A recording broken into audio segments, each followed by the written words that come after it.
бутикке барып ушул заттар тандайтын болобуз. Алынбаган күчтүү бир заттар бар. Сырга салуудун күнү белгиленди. Эndi кичине көңүлүм ордуна түштү. Сондуктан да жаңылыктарды менен күтүңүздөр. Скоро. Той. Келип биз жок болуп кеттик ба.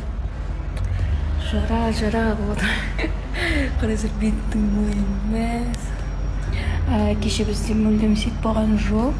Сол үчүн кечеги күндөрдө қазір салам көп болмаса да. Жол жүрүп аяк деген исип кетти. Сонан Чымкенттен күчтүү арзан аяк кийим сататын жер тауып алдык. И сразу алып жатырмыз. Аяк деген исипти мугамат. Мына жакта аяк кийимдер багасы өтө арзан экен да. Бир өтө көп экен. Үйдөгүлөргө да сразу алып алсам ба деп атам.